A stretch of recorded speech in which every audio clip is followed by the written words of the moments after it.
Sean todos ustedes bienvenidos a la casa de nuestro Dios. Es un gusto el poder verlos una vez más aquí en la casa del Señor y poder venir a alabar su nombre, porque sobre todo nombre es el único Dios que se merece toda nuestra gloria, toda nuestra honra. Me da gusto que cada día, cada servicio se unen más hermanos. Tenemos mucho tiempo, ¿verdad?, que no nos veíamos. Algunos de nosotros tenemos mucho tiempo que no nos veíamos, y es un gusto para cada uno de nosotros poder vernos una vez más, el poder convivir, poder por lo menos, aunque no podemos saludarnos, ¿verdad?, pero por lo menos vernos, ¿verdad?, y decirle: hermano, Dios te bendiga, lo he extrañado. Vamos a alabar el nombre de nuestro Dios. Les pido que se pongan de pie y me acompañen a la primera carta de los Corintios.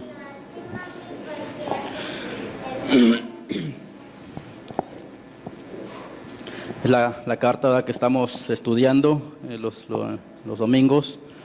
Estamos aprendiendo, ¿verdad?, mucho de esta carta, de los consejos que nos da el apóstol Pablo. Y el día de hoy vamos a pasar al capítulo 2, Primera de Corintios capítulo 2, versículo 1, del 1 al 5.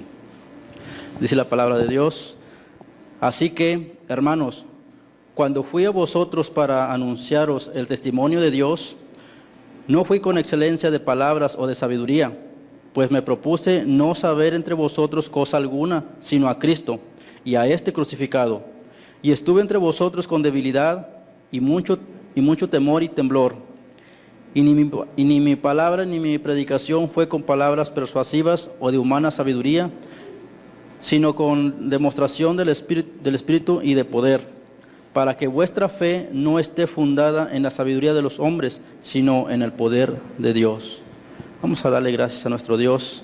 Amado Padre, te damos gracias, Señor, por esta oportunidad, Señor, que tú nos das de poder estar una vez más, Señor, aquí en tu casa, para venir, Señor, a alabar y exaltar tu nombre, Señor, porque necesitamos, Señor, adorarte, Señor, necesitamos exaltar tu nombre, Señor, porque nuestro corazón, Señor, siempre está inclinado hacia el mal, Señor, y si nosotros, mi Dios, no venimos, Señor, a alimentarnos, Señor, no venimos a escuchar tu palabra, nuestro corazón, Señor, nos va a llevar por caminos diferentes, Señor. Pero eso te damos gracias, Señor, el día de hoy, el que nos permites, Padre, el poder estar aquí, Señor, alabando y glorificando tu nombre, Señor, y poder escuchar tu palabra, Señor, esa palabra, Señor, que nos edifica, Señor, esa palabra, mi Dios, que nos llena, Señor, de ánimo también, esa palabra, mi Dios, que sabemos que viene de ti, mi Dios. Y el día de hoy, Señor, vamos a aprender, Señor, cosas nuevas, Señor, esa enseñanza, Señor, que sea de beneficio para cada uno de nosotros, de bendición para nuestras vidas, para nuestras almas, Señor. Te pedimos, Señor, que tú uses a tu siervo, Padre, que tú, Señor, puedas obrar, Señor, en su corazón, en su vida, Señor, que tu Espíritu Santo lo dirija, Padre, para que ese mensaje, Señor, pueda llegar a nuestros corazones, Señor, penetrar a nuestro corazón, Señor, y que cada uno de nosotros podamos entender, mi Dios, que nuestra fe, Señor, está fundada en un Dios todopoderoso, en un Dios, Señor, excelente, Señor. Gracias, Padre, por cada uno de mis hermanos que el día de hoy está aquí presente, Padre. Te ruego, Señor, que usted los bendiga, Señor, que usted los cuide, que usted los proteja, Señor, en todo momento, Padre. Gracias, Señor, porque hasta el día de hoy, Señor, usted nos ha sustentado, Señor, nos ha bendecido grandemente, Señor.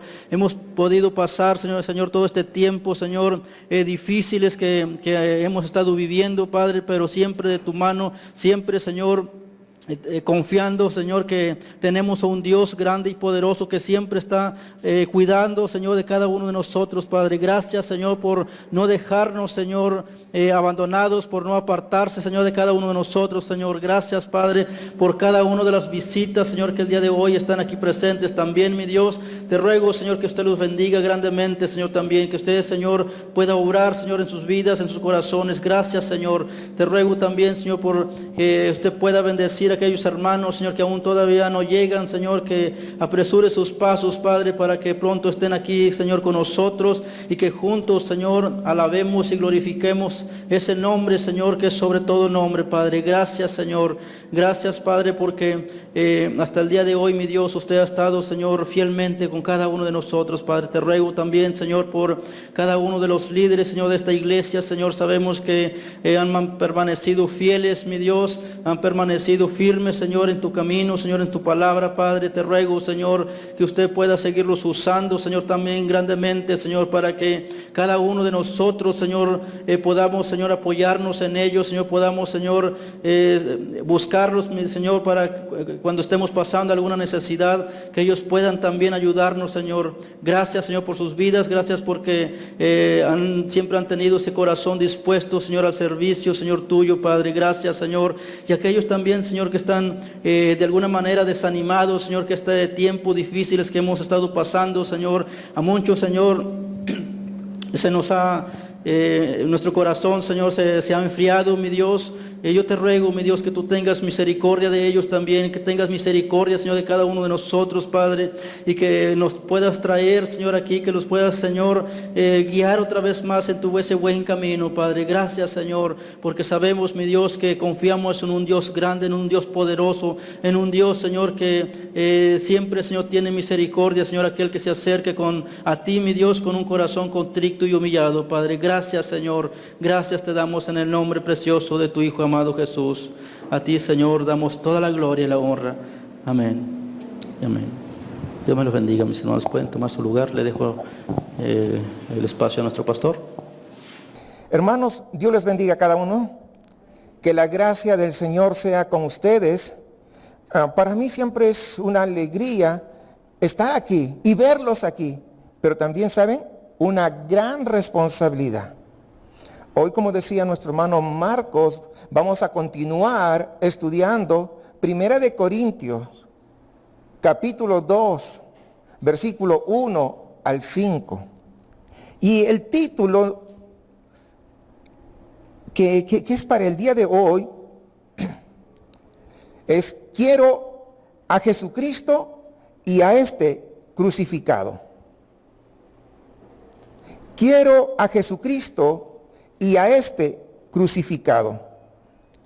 Permítanme, amados hermanos, recordarles un poco hacia dónde ha ido Pablo en su argumento hasta el día de hoy. Hay varios problemas espirituales que estaban de alguna manera plagando a la iglesia de Corinto. Pablo va a trabajar sistemáticamente con ellos mientras él va escribiendo a los corintios. Pero comienza con el problema de la división. Ese es el primer problema que ya lo hemos visto en las semanas anteriores. Esto lo vemos en la primera parte del capítulo 1. Hay un espíritu de división, de disolución, que ha fracturado el compañerismo de la congregación de Corinto. Algunos decían, yo sigo a Pablo. Otros decían, yo sigo a Apolos. Yo sigo a Cefas o a Pedro. Y otros más espirituales, entre comillas, decían, yo sigo a Cristo. Y cada uno miraba hasta con desprecio, hermanos, a los demás, afirmando que cada grupo eran los verdaderos espirituales. El día de hoy, muchas veces dice, oh, ya no me gusta la iglesia, entonces mejor me voy, yo creo que voy a hacer mi propio grupo, porque mi grupo va a ser mejor que los de la iglesia. Hermanos, lo que realmente estaba desenmascarando esta situación es que el problema no era solamente las divisiones, las divisiones eran lo que se veía externamente, pero había un problema más profundo detrás de esa división de la iglesia en Corinto. ¿Sabe cuál era el problema más profundo? El problema más profundo que hacía que haya las divisiones era el orgullo y la jactancia entre los cristianos de Corinto. Muchas veces podemos decir, no, mira, está dividiendo la iglesia, pero detrás de eso hay un pecado más grande, más profundo en el corazón, y es el orgullo, es la jactancia. Y para abordar este problema, el problema del orgullo, el apóstol Pablo destaca 3 hechos sorprendentes. 3 realidades contrarias a la intuición que destrozan el orgullo. Porque ese es el problema, el gran problema que está ocurriendo. Y ya hemos visto los 2 en la primera mitad, en la segunda mitad del capítulo 1. Versículo 18 al 25. Eso lo hemos visto ya la semana pasada justamente. Pablo nos recuerda que el mensaje de la iglesia es débil e insensato a los ojos o a los estándares del mundo. La sociedad dice, vas a la iglesia a perder tu tiempo. ¿No he escuchado que el día de hoy dicen lo mismo? Es como decir, estás perdiendo tu tiempo, es una estupidez que vayas, una tontería que vayas a esa iglesia. Tanto que tienes que hacer acá en la casa. Fíjese usted, el mensaje no ha cambiado el día de hoy. El día de hoy sigue siendo exactamente lo mismo. No ha cambiado en absoluto, mis amados hermanos. El apóstol Pablo dice, después de todo, es el mensaje de la cruz. Es un mensaje de un Salvador débil, sufriente. El mensaje de la iglesia es débil e insensato. Y si tienes un mensaje débil e insensato, entonces, ¿dónde puede estar el orgullo? Eso va a destrozar el orgullo de cualquiera, porque no es un gran mensaje a los ojos del mundo. Bajo los estándares del mundo no es un gran mensaje. El mensaje es débil. Eso va a matar el orgullo. Luego, el versículo 26 al 31, nuevamente en contraste, para contrarrestar justamente la jactancia de los corintios, nos recuerda que los miembros de la iglesia también son, al menos según la estimación del mundo, débiles y necios. Según el estándar del mundo, nos cree tontos a los cristianos. El día de hoy no es igual. Incluso van y te agreden. Y si tú le respondes, te van a decir, ¿a poco no eres cristiano? Porque creen que nosotros debemos portarnos como tontos. No han cambiado las cosas. ¿Se da cuenta? Para matar el orgullo, Pablo está estableciendo, en primer lugar, que el mensaje, según los estándares del mundo, el mensaje es débil y tonto. Y según los estándares del mundo, los cristianos también son débiles y necios. Él dice, no muchos eran sabios, no muchos eran poderosos, no muchos eran de noble cuna. En cambio, Dios eligió los que no son nada, es decir, los don nadie, para deshacer las cosas que son. El mensaje de la iglesia y los miembros de la iglesia son débiles y tontos. Entonces, ¿quién podría enorgullecerse de eso? Pregunto, ¿quién podría enorgullecerse de eso? ¿Se da cuenta cómo Pablo está destacando estas cosas para matar el orgullo? Nadie puede decir, oh, yo tengo un mensaje extra. No, no, no. Si Dios salva, entonces toda la obra es ¿de quién? De Dios, no la obra de los hombres. Es decir, no es consecuencia de un gran y sofisticado mensaje retórico, ni es consecuencia de esa notable genealogía de quienes lo escuchan.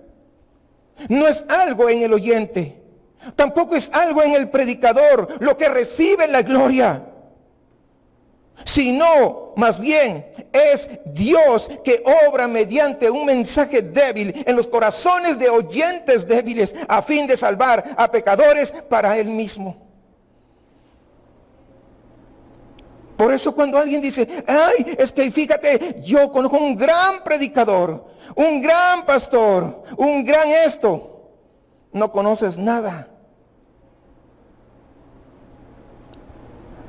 Muchos en las iglesias ahora con esto de la pandemia se ha profundizado y están viendo muchas predicaciones en YouTube. Y dicen, ese pastor sí es bueno, tú no lo conoces las 24 horas. Tú lo único que has hecho es escuchar predicar. Lo único. Pero la predicación no dice gran cosa si no conoce su vida.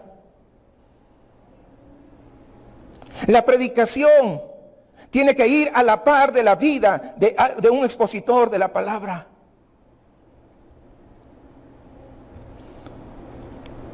Ya vimos entonces las dos verdades, solamente estaba haciendo un recuento. ¿Cómo mata el orgullo? La tercera verdad, sorprendentemente que mata el orgullo de Pablo, se encuentra justamente en nuestro pasaje que el día de hoy vamos a estar estudiando. Versículo 1 al 5 del capítulo 2. Y habla del ministerio de la iglesia, que también es débil y necio. Imagínense esa combinación de esas tres cosas. Débiles y necias, o débiles y tontas. Entonces, ¿dónde podría estar el orgullo? Ve cómo ataca realmente a la forma como somos. Primero fue el mensaje y los miembros, ¿verdad? Y ahora el ministerio. Por lo tanto, nadie puede jactarse de sí mismo, pero tampoco nadie puede jactarse de sus líderes, ni de Pablo, ni de Apolos, ni de Cefas, ni de su pastor favorito o su predicador favorito de internet. Él sí es bueno, él sí es mejor que todos. No. El ministerio que Dios usa como el mensaje que bendice al pueblo y que salva es el aparentemente débil y tonto. La bendición de Dios, como ve, no se encuentra en el poder de nuestras palabras, de nuestra retórica, ni en la genealogía, en la estirpe del pueblo, ni en la personalidad del líder, sino en el propio evangelio ungido por el Espíritu Santo de Jesucristo. Y eso Pablo, hermanos, quiere en esta mañana que nosotros entendamos que es donde debe descansar nuestra confianza. Y así, en estos primeros 5 versículos del capítulo 2, Pablo da, si se quiere, una sinopsis de su propio enfoque de su ministerio. Y nos destaca su mensaje, versículo 1 y 2, lo que dijo. Luego su método, versículo 3 y 4, y cómo lo dijo. Es decir, finalmente su motivo, por qué lo dijo y por qué dijo de la manera que lo dijo en el versículo 5. El mensaje, el método y el motivo. Básicamente esa es la estructura o el esquema, el bosquejo de lo que vamos a hablar el día de hoy. Dicho esto, vamos a ir a las escrituras, pero antes que leamos la Biblia, por favor, ahí donde se encuentren, inclinen sus cabezas y vamos a orar al Señor. Amado Padre, venimos a ti ahora en el nombre de Jesús y por el poder del Espíritu Santo. Nos presentamos débiles, Señor, como somos. Hijos débiles de un Dios grande. Y te pedimos que nos ayudes en este día a entender la verdad espiritual, porque no podemos hacerlo nosotros por nuestras fuerzas o nuestra sabiduría, nuestro entendimiento. No podemos entender esta verdad gloriosa sin la ayuda del Espíritu Santo. Y por eso, amado Dios, en esta mañana te imploramos, te invitamos, te invocamos, Espíritu Santo, para que vengas y atiendas nuestros pensamientos y nuestras meditaciones de nuestro corazón y las palabras de mi boca. Padre, abre nuestros ojos para contemplar las maravillas de tu ley, para que toda la gloria sea a ti. Y llévanos, Señor, a Jesús, mientras nos hablas en el poder de tu palabra, para que toda la alabanza sea tuya y la bendición nuestra. Te pedimos esto por amor a Jesús, tu Hijo amado. Amén. 1 Corintios, capítulo 2, versículo 1 al 5. Así que, hermanos, cuando fui a vosotros para anunciaros el testimonio de Dios, no fui con excelencia de palabras o de sabiduría. Fíjense cómo se presenta el apóstol Pablo. Es decir, Pablo está diciendo, no hablé con elocuencia, ni utilicé terminología que les hubiera impresionado por lo sabio que parecería mi mensaje. Dicho en buen mexicano, no utilicé palabras de domingo para impresionarte. No vestía el testimonio de Dios, es decir, el evangelio, con un ropaje que resultara más atractivo. En cambio, dice, decidí presentar el mensaje sin adornos y mantenerlo centrado en lo que es central. ¿Qué es lo central? La obra expiatoria de Cristo Jesús. Sigamos versículo 2. Pues me propuse no saber entre vosotros cosa alguna, sino a Jesucristo y a este crucificado. ¿Significa eso, hermanos, que Pablo no predicó sobre ninguna otra obra de Cristo? No. Pablo predicó sobre la resurrección de Cristo, recuerden. También predicó a Cristo como el cumplidor de las promesas de Dios. Y también predicó sobre el señorío de Cristo. Sin embargo, lo que quiere decir aquí es que lo central es la cruz. Y todas estas cosas de las que habla Pablo tienen su lugar, pero en base a la cruz. ¿Por qué eligió Pablo predicar de esta forma tan sencilla? Para que el poder de Dios se muestre claramente. Como continúa explicando, versículo 3 en adelante dice, y estuve entre vosotros, ¿cómo? Con debilidad y mucho temor y temblor. Y ni mi palabra, ni mi predicación fue con palabras persuasivas de humana sabiduría, sino con demostración del Espíritu y de poder. ¿Para qué, Pablo? Para que vuestra fe, dice, fíjense, no esté fundada en la sabiduría de los hombres, sino en el poder de Dios. Que Dios bendiga la lectura de su palabra. Si tú fueras un plantador de iglesias, uno que inicia una iglesia es un plantador, ¿cómo iniciarías tú una iglesia allí en la ciudad de Corinto? Quiero mencionarte algunas características de esa ciudad. La ciudad de Corinto era una ciudad muy importante, relativamente nueva, pero muy próspera. Todo tipo de personas de todo el mundo conocido habían ido a Corinto a hacer fortuna allí. Puedes elegir entre varias religiones y cultos que hay. En esa ciudad de Corinto existe un interés especial por la sabiduría mística, es decir, de poseer un conocimiento especial que lo llegue, que te lleve a uno de los misterios, o conozcas uno de los misterios de Dios o del cosmos. Estaban cualquier cosa que los alucinara y los llevara más allá, querían. La única religión que no se conocía en Corinto, ¿saben cuál es? El cristianismo. Entonces, bien, yo te pregunto, ¿por dónde empezarías? ¿Cómo le harías? ¿Cómo transmitirías tu mensaje? Tal vez te haces una cuenta de Facebook y comienzas a hacer publicidad por Facebook para ver cuántos likes tienes, cuántos me gustas tienes, cuántos comparten el mensaje. Tal vez esa sería tu estrategia. No lo sé. Por cierto, se entiende o se sobreentiende, según lo que vemos acá, que usted está bien equipado para hacer ese trabajo. Usted ha tenido la mejor educación. Se ha ganado el respeto por tu intelecto. Pero no solamente eso. También has demostrado que tienes poder. Has curado a un discapacitado. Has expulsado un espíritu, ¿verdad?, de una niña. Incluso has dejado ciego temporalmente a un adversario. Es decir, que a estas alturas que vas a plantar, que vas a iniciar una iglesia en Corinto, eres un veterano de las misiones, con experiencia en ministrar a gente hostil e indiferente. Entonces, la pregunta es, ¿qué haces? Tal vez quizás mostrar un milagro. De seguro que alguien ahora con coronavirus, que está en una cama UCI, que no hay oxígeno para él, vas y oras y se levanta, sería algo extraordinario y toda la gente quisiera venir. Al enterarse de eso, las multitudes correrían y te ganarías el respeto. Por otro lado, hay muchos mendigos en la ciudad, discapacitados por ahí por las calles. Tal vez curar a alguien en una hora punta. Bueno, estamos en pandemia, estamos que no hay hora punta, pero usted me entiende. Cuando había la hora punta, cuando la gente se amontonaba, ¿verdad? De repente estás allí por la Plaza de Morelos, donde pasa un montón de gente y justamente está ahí y tú vas y oras y toda la gente, ¡wow!, se va a sorprender. Y curas a uno de ellos.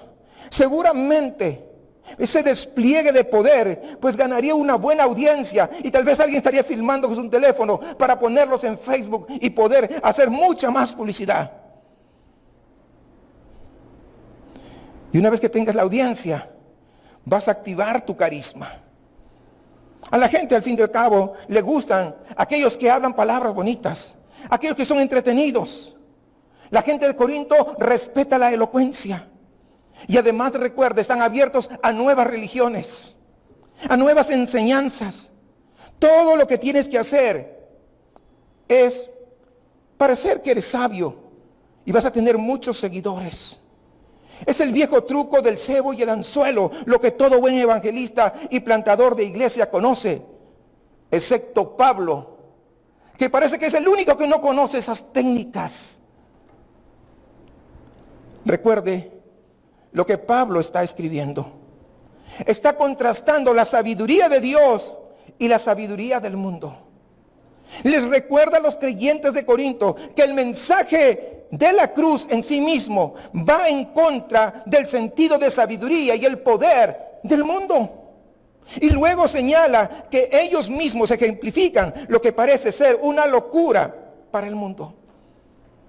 Ahora bien, les recuerda cómo él, por la forma en que llevó a cabo su ministerio, también contradijo las formas de éxito del mundo.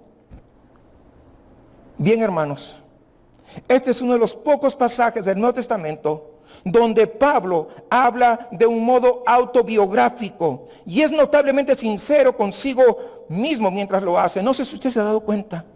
Mire algunos de los términos que usa para describir su primera llegada a los creyentes de Corinto. Mire versículo 3. Y estuve entre vosotros con debilidad y mucho temor y temblor. Mire, está hablando de sí mismo. ¿Cómo estuvo? No dijo, no, yo tuve una predicación exitosa. Mírame en Facebook para que veas cómo salí. ¿Se da cuenta? Nada de eso. Y digo de Facebook, en esos tiempos no había, pero todavía contextualizando el tiempo de hoy. Un predicador que, wow, con unción. No, dice. Y ni mi palabra ni mi predicación fue con palabras persuasivas de humana sabiduría. En otras palabras, no expresó su lenguaje de tal manera que comprometiera el evangelio y lo hiciera que el evangelio pareciera más razonable para la mente secular o más fácil de aceptar. Decidió en cambio dejar claro Pablo el mensaje y dejar que el mensaje tuviese su propio efecto en aquellos que le oían. Y debido, hermanos, a que lo hizo, pudo mostrar el poder real del evangelio. Pablo no era un hombre impresionante. Pablo no tenía un ministerio impresionante. No había nada de esa aurea de grandeza. Esa personalidad que impactaba, como que atraía a la gente. No era así, Pablo. No tenía el glamour de una celebridad para poder distinguirlo del próximo chico reality, del youtuber más famoso, de los influencers. No, nada de eso. De hecho, como lo dije hace un momento, la forma en que Pablo describe su ministerio aquí realmente va en contra de las expectativas que se podrían tener de un orador público allá en la antigua Corinto de aquellos días. Y creo, hermanos, honestamente, que también va en contra de las expectativas de nuestra propia cultura el día de hoy. Cuando leemos la descripción de Pablo, probablemente, hermanos, pocos de los corintios se dejaron impresionar por Pablo.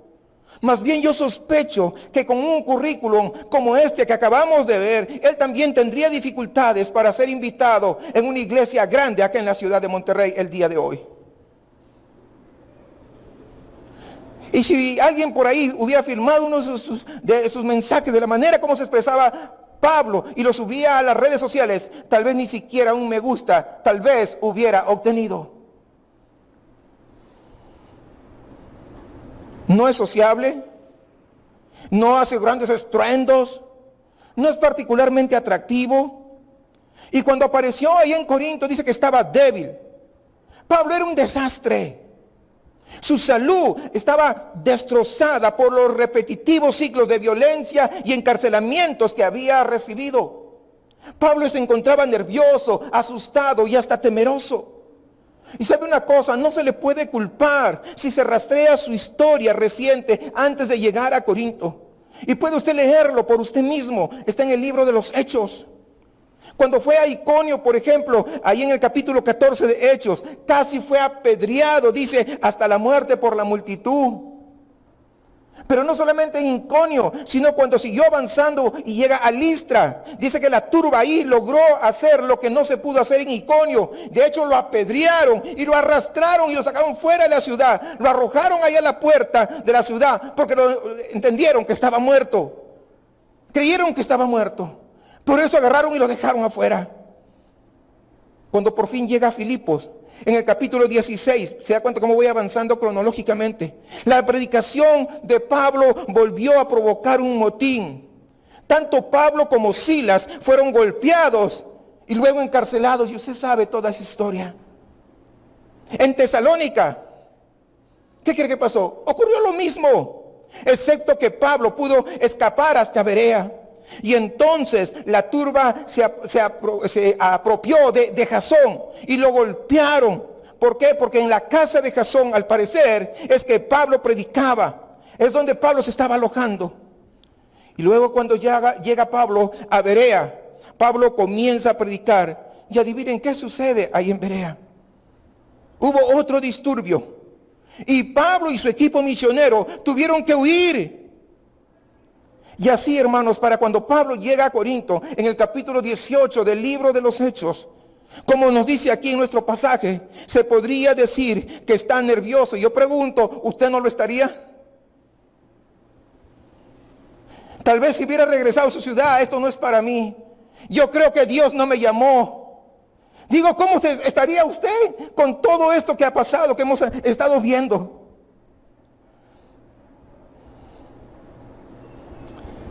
Cada vez que abres la boca, bueno, la gente se convierte maravillosamente, pero cada vez que lo haces, hay un alboroto y te lastiman gravemente y otra vez.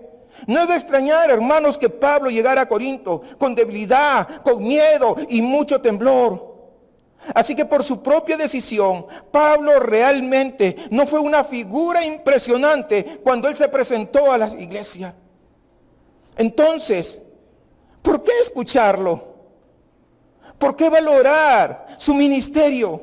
O más bien, ¿por qué deberíamos buscar nosotros, ahora en el siglo XXI, imitarlo?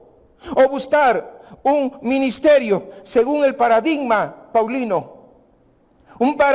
Según el ejemplo del ministerio de Pablo, imitar. Vamos a hacer un ministerio como el de Pablo. ¿Por qué hacerlo? La respuesta de Pablo tiene, como dije, 3 partes. Y la primera parte la vamos a ver en versículo 1 y 2. Vamos a volver a leer, dice: así que, hermanos, cuando fui a vosotros para anunciaros el testimonio de Dios, no fui con excelencia de palabras o de sabiduría, pues me propuse no saber entre vosotros cosa alguna, sino a Jesucristo y a este crucificado. Pablo nos habla en primer lugar de su mensaje. Observe cómo lo expresa, primero negativamente y luego positivamente. No sé si se dan cuenta de eso que está ahí plasmado. Y es un patrón, hermanos, que persiste a lo largo de estos 5 versículos. Entonces el versículo 1 dice negativamente: no vine a proclamarles el testimonio de Dios con palabras altisonantes o una gran sabiduría.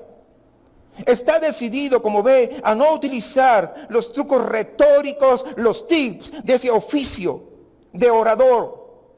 No lo utiliza. No tiene la intención de manipular a su audiencia para jugar con sus emociones o para influir en ellos con vuelos de fantasía retórica. O decirle y prometerle cosas que si tú vienes a Cristo como el día de hoy, Dios hará esto, Dios hará aquello y lo otro. No tiene, hermanos, Pablo ningún interés en presentar su predicación en el estilo que los de Corinto preferían. No quiere hacerlo así. No quiere hacerle cosquillas a los oídos de ellos. La cultura de esa época estaba tan acostumbrada a los sofistas y oradores ambulantes, a los animadores que hablaban allí en las esquinas y en las salas de conferencia y en los gremios de los clubes sociales de la época. Había patrones reconocidos para decir: este es un buen orador, este es un buen predicador. Habían recursos retóricos que se utilizaban comúnmente entre ellos.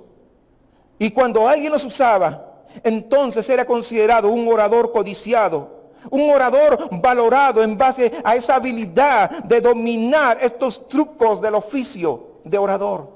Este sí es bueno, este sí habla, este sí me convenció. Yo pregunto, el día de hoy no es igual. ¿Qué tanto hemos cambiado los seres humanos? Es lo mismo. Pablo no nos dice aquí que estudió mucho para asegurarse de que nadie confundiera su mensaje. Que nadie lo confundiera con esa retórica vacía de la cultura. En cambio, él dice positivamente en el versículo 2, pues me propuse no saber entre vosotros cosa alguna, sino a Jesucristo y a este crucificado. Su ministerio de predicación, amados hermanos, no fue diseñado para exaltar al predicador, al orador, al expositor, como lo hacían los oradores en la antigua Corinto, sino el propósito de él era exaltar únicamente a Jesucristo y su cruz. Pablo no estaba iniciando un negocio de franquicia, estaba llevando el evangelio a una ciudad de almas perdidas y cuyas consecuencias tienen, su trabajo tiene consecuencias eternas. Esta es la gran responsabilidad de Pablo.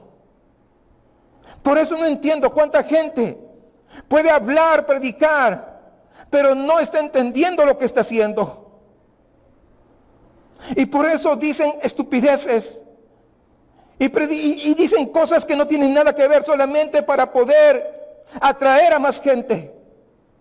Cuando no se trata de que haya más gente, sino que haya gente verdaderamente salvas por Jesucristo y su cruz. Porque ¿de qué te sirve tener una vida tan corta en este mundo si en la eternidad pasarás en el fuego eterno? Porque lo que estamos aquí, todos somos temporales aquí en este mundo. 5, 10, 15, 20, 40, 60 años, 70 años, 80, 100 años. Eso es todo. Pero ¿qué de la eternidad? Ahora, no creo que sea posible, hermanos, sobreestimar la importancia de este pasaje de 1 Corintios capítulo 2, versículo 2, porque es, si se quiere, una declaración estructural para todo el enfoque del ministerio de Pablo. No se trata de que Pablo diga, ¿saben? Fíjense esto, cuando yo llegué a Corinto, yo decidí, ¿verdad?, ser un poco diferente para tomar un rumbo distinto de los demás. Porque yo pensé en tomar este tema y machacarlo una y otra vez. Voy a hablar de la cruz para variar de los demás y ver a ver cómo me va. Eso no es lo que está diciendo el apóstol Pablo en el versículo 2, por si acaso. Él está diciendo, esta es mi declaración básica de principios. Este es mi patrón persistente en toda mi predicación. Y en cada ocasión que yo tenga, en cada ocasión que se abra mi boca para poder predicar la palabra, predicaré a Jesucristo y a este crucificado. Eso es lo que está diciendo Pablo. Y esto es lo que hace, hermanos, que la predicación cristiana sea una predicación cristiana. Decimos que cada mensaje, de cada pasaje, decirle a la gente lo que necesitan escuchar con más urgencia, que Jesucristo fue crucificado por ti, por ti, por ti. Hay perdón para los pecadores culpables en la cruz de Jesucristo. Hay limpieza y reconciliación con Dios y paz con Dios y paz con Él solamente a través de Jesucristo. Hay una nueva comunidad. Hay una adopción dentro de la familia de la fe y otras 1000 bendiciones más disponibles de forma gratuita en la cruz de Jesús. Ese es el mensaje constante del apóstol Pablo. ¿Cómo lo expresa aquel cristiano maduro espiritualmente? Cuando yo me despierto en la mañana, es dame a Cristo, dame a Jesús. Cuando yo estoy solo, dame a Jesús. Cuando yo me vaya a morir, dame a Cristo. Puedes llevarte todo, solamente anhelo que me des a Jesús. Y ese es el grito, hermanos, ¿saben de quién? De todo cristiano que sabe que lo que más necesita su alma es a Jesús. Y eso es lo que Pablo resuelve suplir en el ministerio de la palabra. No 5 principios para mejorar la crianza de tus hijos, ni 10 pasos para tener éxito en tu trabajo, ni 6 técnicas para que tengas un matrimonio feliz. Jesucristo y su cruz son suficientes. Y si predico un sermón acerca de Dios, cómo es Dios, cómo conocerlo, cómo servirlo, pero no hablo de Cristo, entonces habré perdido mi tiempo y el tiempo de ustedes. Aún los he descarriado. Si yo predico, pórtate bien, porque te vas al infierno. He perdido el tiempo si no he puesto a Jesucristo. No se puede conocer a Dios, hermanos, sin conocer a Jesucristo. No puedes ser salvo excepto por Cristo. No puedes orar. No puedes servir. No puedes tener esperanza sin Jesucristo. Entiéndelo en esta mañana. Debo predicar de tal manera que Jesucristo sea glorificado, que su obra se dé a conocer y su esperanza. Ahora bien, como empezaremos a descubrir a medida que continuemos en esta carta o epístola a Corinto, esta es una de las cartas más prácticas, hermanos, que hay en el Nuevo Testamento. No es la única, hay varias, pero esta es una de las más prácticas. Y Pablo, hermanos, de hecho va a tratar aquí en Corinto, o en esta epístola a los Corintios, cuestiones sobre el matrimonio, esas rupturas interpersonales, juicios, trabajo, sexo, intimidad, todo eso, muchos asuntos más que son reales y prácticos. Pero a medida que estudiemos esta carta, usted, hermano, se va a dar cuenta, usted va a notar una y otra vez que Pablo se dirige a la cruz, el evangelio de la gracia, a las buenas noticias sobre Jesús y lo que Él ha hecho por pecadores débiles como nosotros. ¿Para qué? Para que usted y yo podamos encontrar el remedio y las respuestas a todo el diario vivir. Pablo es consciente, hermanos, en cada mensaje, sobre cada tema, al señalar nuestra atención, llevarnos, mira, a Jesucristo y su cruz. Y esa es la marca, ya sabes, del ministerio de una predicación fiel. Eso es, hermanos amados, lo que nuestras almas, mi alma, tu alma, ¿saben qué? Desesperadamente necesita. Y eso es lo que tú, hermano amado, hermana, debes exigir cada domingo que vienes en el día del Señor desde este púlpito. El mensaje de la palabra de Dios que te señala implacablemente a Jesucristo, el Hijo de Dios, la segunda persona de la Trinidad, crucificado por pecadores. Ese es el mensaje que se centra en Jesús y es lo que todos nosotros necesitamos.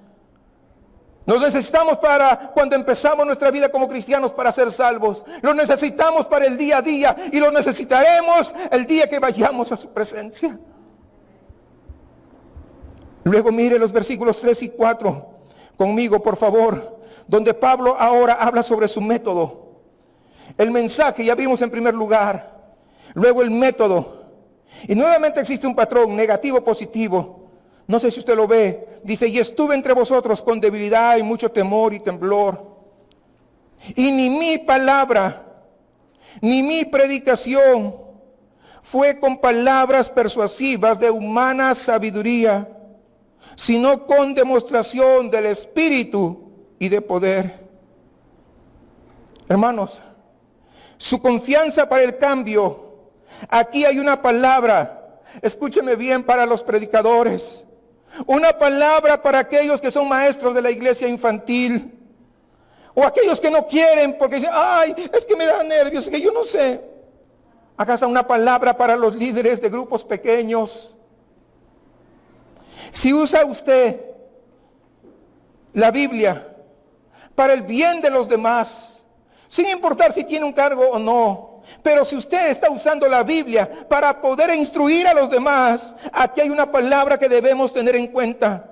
Nuestra confianza para el cambio en nosotros mismos o en aquellos a quienes nosotros ministramos no descansa, escuche bien, no descansa en el poder de nuestro propio razonamiento, no descansa en nuestra retórica o en nuestras palabras, en nuestra habilidad. Nuestra confianza, hermanos, ¿saben qué? Descansa en otra parte y no en nosotros. No en uno mismo, sino en otros lugares, y veremos dónde en un momento. Por lo tanto, si usted era un maestro o maestra de la iglesia infantil, yo lo animo a que retome con estas palabras de ánimo, hermanos. Pablo, escúcheme bien. Pablo les está recordando a los corintios. La iglesia fue plantada como resultado de un ministerio realmente caracterizado por el temor y el temblor y la debilidad. No teniendo ninguna de las marcas de un trabajo retórico, culturalmente aceptable y muy sofisticado. Fue un ministerio improbable, dirigido por una figura poco creíble. Entonces, ¿cómo es que los hermanos de la iglesia de Corinto se convirtieron? ¿Cómo fue que este rabino judío raro y tímido plantó esta asombrosa iglesia en un contexto tan hostil como el de la antigua Corinto? Mire el versículo 4. Si la esperanza, hermanos, y la confianza de Pablo para el cambio espiritual no se basa en su capacidad para razonar, para argumentar, para convencer y persuadir, tampoco, hermanos, en la fuerza de la retórica o en la habilidad de un maestro de la Biblia. Entonces, ¿dónde descansa? Y aquí está su método. Y estuve entre vosotros, nuevamente el versículo 3 y 4, y estuve entre vosotros con debilidad y mucho temor y temblor, y ni mi palabra, ni mi predicación fue con palabras persuasivas de humana sabiduría, sino con demostración del Espíritu y de poder. Así es como cambian las vidas, en demostración del Espíritu y poder. Esto no quiere decir que predico un mensaje muy animado y que tengo que tener una personalidad poderosa. Quiere decir, hermanos, que cuando abrió el texto, el significado de la Biblia, y aplicó las buenas nuevas acerca de Jesús crucificado, a esas cabezas y a esos corazones, Dios, el Espíritu Santo, tomó ese ministerio de la predicación y lo manejó con poder. Y aunque provenía de una lengua tartamuda y balbuciante como la de Pablo, ¿saben qué? Ese mensaje tan débil se convirtió en un instrumento de cambio irresistible en los corazones de quienes le escuchaban. No era Pablo, no era que él era muy destacado, muy persuasivo, tal vez lo era, pero nada de eso usó. Llegó con poder. Y cuando el Espíritu Santo usó ese mensaje débil, resonando con fuerza en los corazones de los que escuchaban, se sacudían por completo. Y podríamos decir, en nuestro contexto de México, hasta la piel se le ponía chinita. Pero era el poder del Espíritu Santo obrando. Y sus mentes se detenían, los atrapaba y los cambiaba, los renovaba. A fin de cuentas, Pablo no lo hizo. Dios fue el que lo hizo por el Espíritu Santo y su gran poder. Y tu propia experiencia, cuando tú llegaste a ser salvo, puede hacer que tengas un testimonio de ese momento. De hecho, hermanos, la iglesia está llena de ejemplos de Dios haciendo exactamente esto. Me gusta la conversión o la historia de la conversión de Charles Spurgeon, ese famoso predicador que se llamó el príncipe de los predicadores. No sé si usted conozca esta historia, pero quiero narrarles. Dice que cuando Spurgeon era bastante joven, una mañana de domingo, salió, era en pleno invierno, se iba a la iglesia donde asistían. Era bautista. Pero fíjense esto, cuando estaba saliendo se produjo una tormenta de nieve tan violenta que no dejaba seguir avanzando, así que le obligó a Spurgeon desviarse de su iglesia habitual a donde iba. Se fue a otra iglesia, una iglesia pequeña, rústica, ahí eran metodistas. Y cuando él tomó asiento ahí entre las bancas en la tribuna, casi nadie había llegado ese día, ese domingo. Y al final queda claro que ni siquiera el predicador habitual había podido superar la tormenta. Probablemente venía de muy lejos y tampoco la tormenta les había impedido llegar. Así que, y eso es lo que sucedió después que él se sentó en esas bancas, según las palabras del mismo Spurgeon. Estábamos esperando, no llegó el predicador, eran unos pocos. Dice, hasta que por fin un hombre de aspecto delgado, tal vez un zapatero o un sastre, algo así por el estilo, subió al púlpito a predicar. Ahora bien, Spurgeon dice, es bueno que los predicadores sean instruidos. Dice Spurgeon, no está diciendo que no, sino que hay que prepararse, hay que instruirse. Pero este hombre, dice, realmente el que subió a predicar, era un tonto. Se vio obligado a ceñirse al texto por la sencilla razón de que no tenía mucho más que decir. Y el texto estaba en Isaías 45, 22, que dice, mirad a mí y sed salvos todos los confines de la tierra. Ese era el texto que se iba a exponer en ese día tan frío, donde había unos cuantos ahí en la iglesia, que la tormenta no los había permitido llegar. Dice que este hombre que estaba al frente exponiendo, ni siquiera pronunció bien las palabras. Pero ¿sabe qué? Ni siquiera eso importó. Cuando él logró hilar ahí algunos pensamientos por unos 10 minutos más o menos, ya estaba al límite de sus fuerzas, ya no podía. Y entonces dice, me miró allá hacia la tribuna donde yo estaba sentado. Y me atrevo a decir que me sentí tan extraño, porque éramos tan pocos, yo sabía que me estaba mirando a mí. Y dice, y fijando sus ojos en mí, como si él conociera mi corazón, dijo, joven, te ves tan miserable. El predicador le estaba hablando a Spurgeon, que era un jovencito todavía, y estaba sentado ahí. Spurgeon dice, bueno, yo lo sabía, pero yo no estaba acostumbrado a que me hicieran comentarios desde el púlpito sobre mi aspecto personal. O para decirlo en buen mexicano, no estaba acostumbrado a que me balconeen. Sin embargo, tengo que admitir que fue un golpe directo a mi corazón. Y el predicador continuó y dijo, y siempre serás un miserable. Miserable en la vida y miserable en la muerte si no obedeces a mi texto. Pero si obedeces ahora, en este momento serás salvo.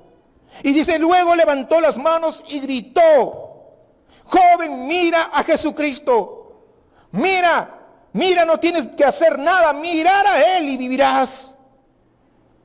Y Spurgeon dice, vi y de inmediato vi el camino de la salvación.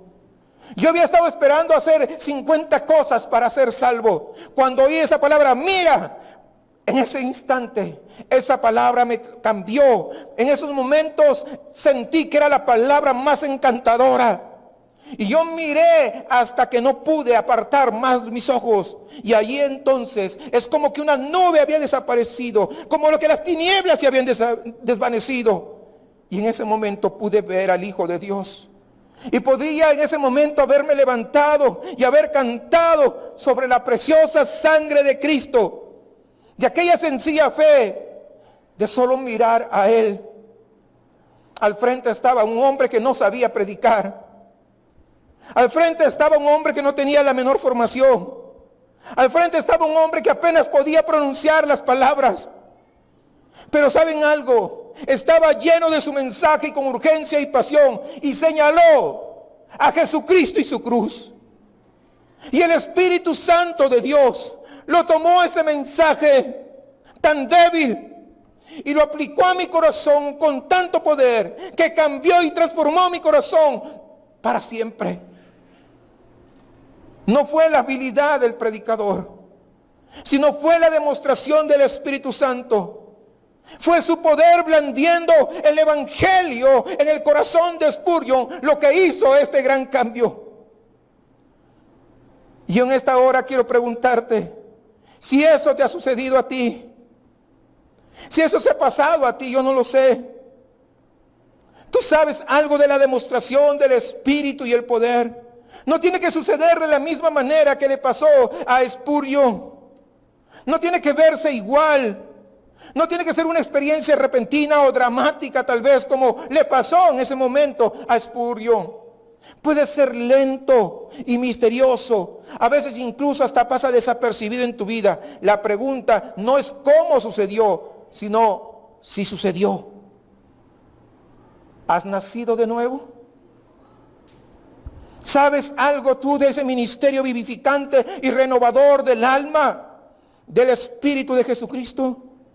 Porque esa es la pregunta más importante que se plantea el día de hoy.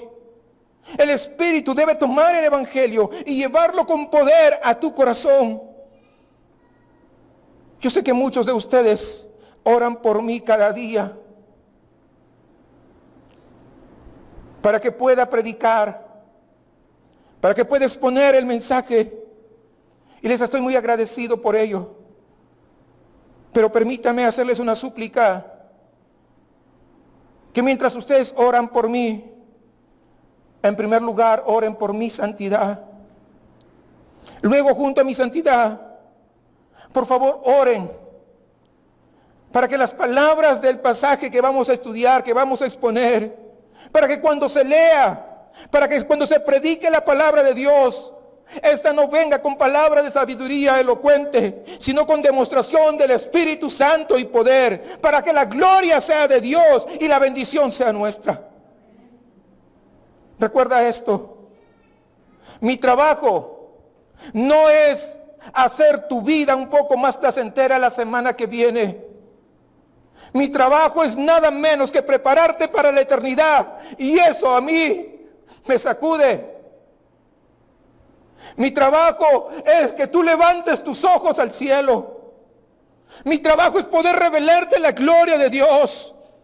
Mi trabajo es hacerte que tú te sientas insatisfecho con cualquier cosa que no lleve la etiqueta de importante para la eternidad.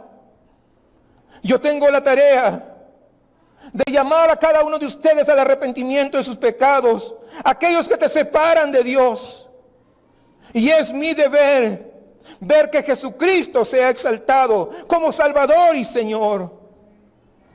De alguna manera yo tengo que hacerte consciente de lo invisible, del reino de Dios, para lo cual somos salvos y para el cual somos llamados a servir. Debo transmitirles a ustedes y recordarles siempre esto: que este mundo no es tu hogar. No te acostumbres demasiado a este mundo. Que nuestro destino es mucho mejor, mucho mayor. Hay un destino más grande, más extraordinario que nos está aguardando a todos los que somos salvos, más allá de esta vida mortal. Por lo tanto, no te acostumbres demasiado a este mundo. No inviertas demasiado en este mundo. Muchas veces, lamentablemente, invierten más en este mundo como si fueran a vivir toda su vida. Tienen talentos y a veces no quieren dar porque lo quieren invertir a cosas de este mundo en lugar de invertirlo para el reino. ¡Qué triste! El mensaje, recontemos esto: Jesucristo crucificado. Ese era el mensaje de Pablo. ¿Cuál es el método? Confianza en la demostración y el poder del Espíritu Santo, como lo acabamos de ver. Pero en tercer lugar, y finalmente y muy brevemente, el motivo. Es decir, ¿por qué hacerlo de esta manera? Es lo que Pablo nos dice. Un hombre débil y tonto, predicando lo que aparentemente es un mensaje tonto y débil, parece tan improbable, tan ineficaz, tan ineficiente, tan poco probable de que eso pueda obtener resultados. ¿Por qué Pablo persistiría en un método como este? No tendría sentido, parece que no tiene sentido, pero usted fíjese en el versículo 5. Fíjese en el versículo 5, porque ahí está la respuesta. ¿Por qué Pablo, un hombre tonto y débil, predica un mensaje tonto y débil y hasta estúpido, como decía en la semana pasada en la traducción de la palabra griega?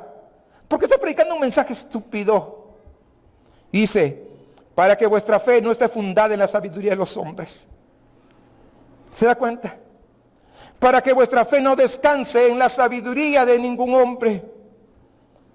No quiere que la gente se siente impresionada con Pablo y vayan siguiendo a Pablo. No le interesa extender su influencia personal y reunir a seguidores. Ahora todo el mundo quiere un montón de seguidores en las redes sociales. A Pablo no le importa eso. No le interesa que la gente esté pendiente de cada una de sus palabras. Quiere que su fe más bien descanse en otra parte. Y mire lo que dice. Dice que quiere que su fe descanse no en la sabiduría de los hombres, sino en el poder de Dios. El poder de Dios, Padre Todopoderoso, el Creador del cielo y de la tierra. Mira a Cristo.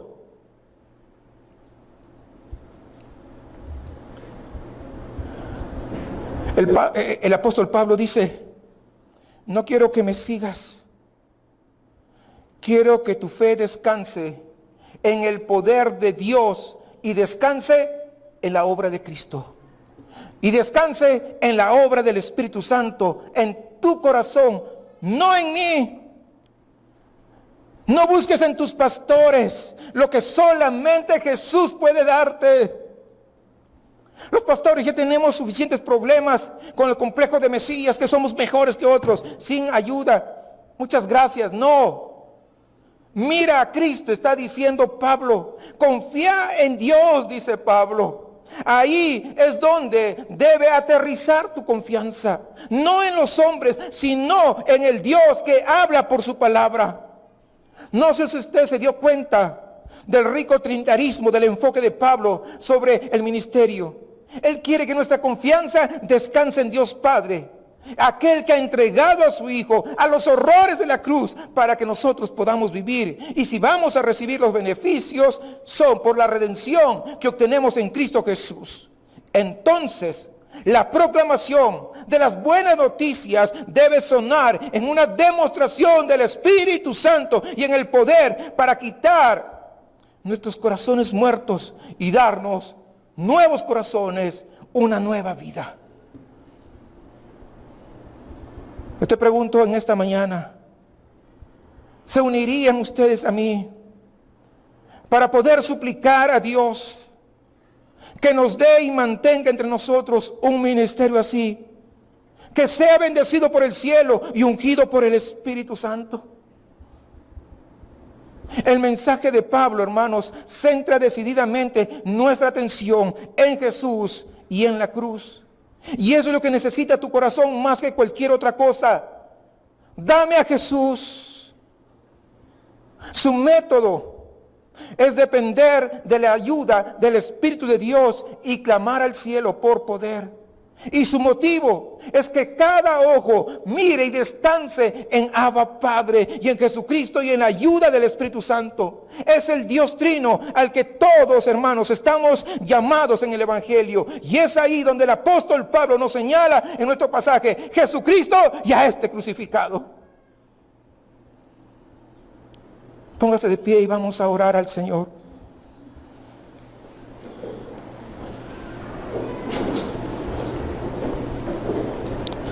Amado Padre Celestial, Dios Todopoderoso, Padre, Hijo y Espíritu Santo, te bendecimos por tu santa palabra. Te pedimos que por el dedo de tu Espíritu este mensaje lo escribas en nuestros corazones.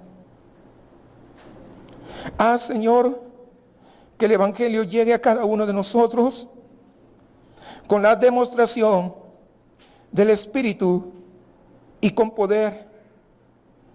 para que seamos cambiados y para que tú, amado Dios, seas exaltado. Te pedimos esto por Cristo Jesús. Amén. Gracias a Dios y a ser despedidos, hermanos.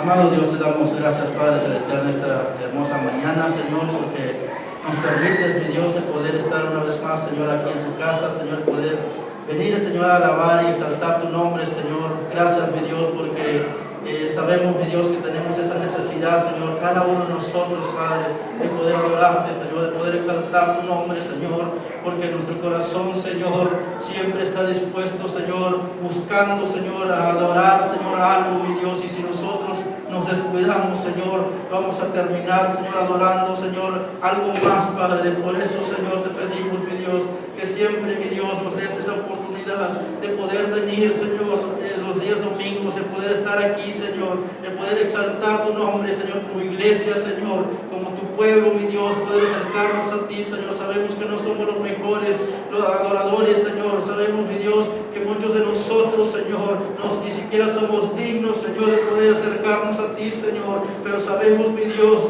que tu misericordia es grande, Señor, que tu gracia, Señor, está dispuesta para cada uno de nosotros, Padre. Gracias, Señor, por cada uno de mis hermanos, Señor, en el que día de hoy están aquí presentes, Señor, y que pudo sacar tiempo, Padre, para poder exaltar tu nombre, para poder venir, Señor, y poder adorarte, Señor, con esa libertad, Señor, que usted nos da, Padre. Gracias, Señor.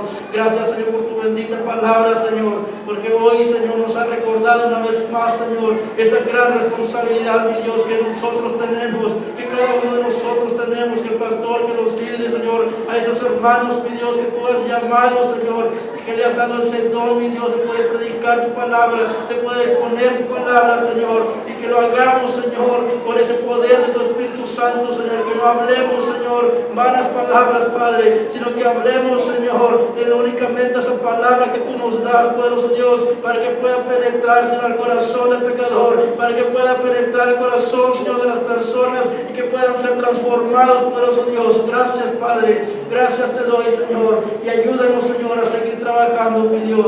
Te pido, Padre, que cada uno de nosotros, Señor, tanto tú, tus siervos, Señor, como los que estamos aquí apoyando, Señor, podamos, Señor, buscar esa santidad, Señor, buscar de tu Espíritu Santo, Señor, todos los días, Padre, para que podamos llevar a cabo, Señor, ese trabajo, Padre. Gracias, Señor.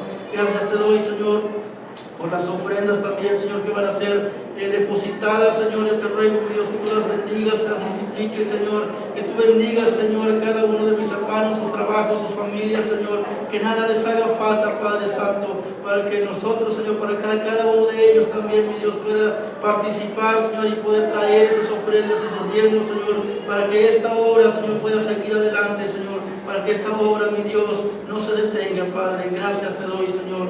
Gracias, Señor. En esta hora nos vamos a despedir, pero no de tu bendita presencia, Señor, sino de los unos con los otros. Llévanos con bien, Señor, y que podamos, Señor, este resto, Señor, del día, mi Dios, podamos seguir, Señor, alabando y glorificando tu nombre, Señor, meditando, Señor, esa palabra, Señor, que hemos escuchado el día de hoy, mi Dios, y que cada uno de nosotros, Padre, busquemos, Señor, esa santificación, Señor, esa santidad, Señor, todos los días, Padre. Gracias te damos, Señor, en Cristo Jesús. Amén. Amén. Dios me lo bendiga, Señor.